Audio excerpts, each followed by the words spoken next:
G'day guys, welcome to the Iron Empire. Tonight I'm doing something a little bit different. I'm in someone else's workshop. I'm at my mate Phil. His name's Phil Edmondson and he is a big time hot rodder, go fast guy. He has all sorts of awesome toys, one of which is another F100. This one is a bump side, and you would have seen this actually on an episode with me and Phil a little earlier in the year where we went over to pick this up from Echuca, and he's been making some progress. So I'm going to turn the camera around, have a bit of a chat to Phil, and see what he's been up to. All right, so as you can see, Phil's got the car up on a bit of a chassis block stand here that he borrowed off me, which is good to see finally get some use. I actually got this thing from my cousin, which is a glass rack, and it was initially acquired to build my hot rod on, but it's been sitting in the paddock. Phil's now stole that and he has modified it to deal with his F100. And as you can see in the front end here, he's been pretty busy. And in the back, he's been busy stripping. If you can't tell, there are some modifications happening. So I'm going to ask Phil now, have a talk, because he loves talking on camera, and give us a bit of an insight on the plan on this truck. What would you like to know? All right, well, for starters, we'll start off on the wrong or the right foot. I guess we'll show everyone what is under this tarp. No. It's a dirty little 6-litre LS out of a 2006 Statesman. So it's a L98. Stock standard straight out of the car for now with a 6-speed auto on the back of it. It's going to get a fairly choppy cam in it. A few mods, nothing too major, but it's a 200, from the factory it's a 270 kilowatt-ish engine apparently. It's a lot lighter than the Ford small block.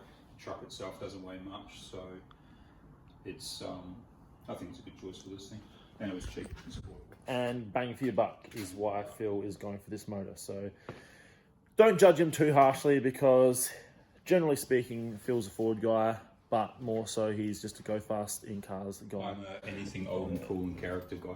There you go. So the front end of this thing is from Car Guy's Garage over in Melbourne. And basically it is a replication of a late model Falcon in the form of a late AU, BA, BF. Mid AU through to BF, I guess, or BA2 definitely fits. Right.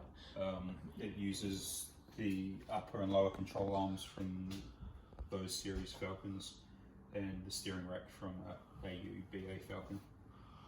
Everything else is Car Guy's design, but it utilises those factory parts. So, all right. Easy to get replacement parts and cheap to build. The initial kit is a lot cheaper than most IRS kits for these things. There's a bit of work involved in putting them in, but it's all part of the fun. And obviously the purpose of doing that is because these are a twin I-beam setup, which is great for a truck or a tow rig or something. But if you want to go low and you want to go fast, you want a bit of performance, then you really got to get an IRS, you got to get independent wishbone sort of set up in the front as well. So that's why Phil's opted to go that way. And it looks like they got a pretty nice product here. They've got some pretty nice craftsmanship. And so that's that. Now the cab, not much has changed there. It's a pretty good solid thing for what it is. Surprisingly solid, this one. And the rear end is going to get a custom notch that Phil's going to play around with and design and get laser cut down at Admofab, Wingfield in Adelaide. They're going to do that, and then the plan is it's going to get a 9-inch, which is going to come out of Phil's race car / street car, yep, which is outside. We'll have a look around now. All right, so this behemoth of a car, you may have seen anywhere. You may have seen it on the internet, you may have seen it in Street Machine, you may have seen it on the road. This is a car that Phil's had for many years and has modified, made plenty of changes over the years, different combinations, and predominantly in the later years, Phil's been doing drag challenge in this car. If you don't know what that's all about, definitely do a bit of research on that because it is an awesome event.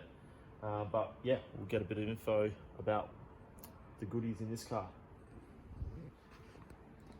Okay, it's a fairly basic setup. This thing, it's a small block Ford. It's only about 408 cubic inches. It's an SVO Windsor block, so it's a Ford block, not a dart block or anything like that. CHI 3V heads, Fulltech FT600 ECU, a pair of 76-75 precision turbos, Gen 1s, just the bush bearing turbos. Manifolds and a lot of fab work done by Andy and Gab at AdmoFab. It's got a water to air intercooler where the back seat was, so all the pipe work is under the guards going back into the cab and comes back out through the firewall into the throttle body. He says it's a street car, but it's full of shit. It's a race car. Look at this thing. Can we even see? No, we can't see. We can see pretty extensive mods on this car, which is cool. It's just constantly evolved over the years. I think it's done all sorts of combinations in the front of this thing and the rear, obviously. But the latest is what we've got here. So we've got a bit of light here. So, excuse the mess. All your plumbing through here. Yeah. Let me go to the back. Not sure you can see much in there. Little tubs poking out. The car hasn't been cleaned since November last year. Everyone's going to be judging you. Right. And what meats do you run on the back of this thing? These are currently 325 Netto drag radials. They're a street legal tyre in Australia. But they're bigger than the 325 Wiki Thompsons as well. So they work out about a 345, 28 and a half, 345.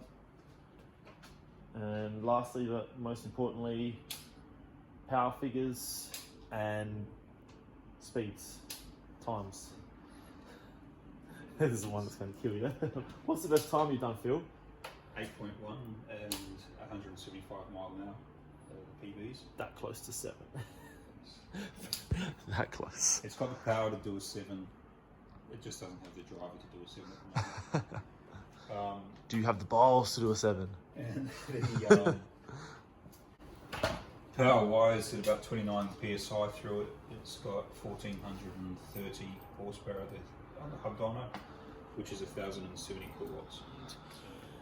The reason I'm showing you this, guys, is because for starters, I thought it'd be nice to show you another workshop, something a bit different for the channel, but also next week, so just over a week, or was it this week? This week we are going to roll racing up at Tailem Bend, and all going to plan. I'll be coming along with Phil and doing a bit of recording, so you'll see that on an upcoming video. So pending weather, so don't hold me to that. Pending car still running. Pending everything. So hopefully you see us both very soon on the channel. Thanks for coming to check it out. If you haven't already, as usual, hit the like button, leave us a comment, follow Phil on Instagram at fat_383, which I believe is the no, license plate, which isn't on there. And 383 Coupe on YouTube. 383 Coupe on YouTube. I didn't mention that because I don't think you do much on YouTube, do you? I've been recording stuff. Okay, so he's been recording stuff. So follow Phil's progress, and I'll see you all next time. Cheers, guys.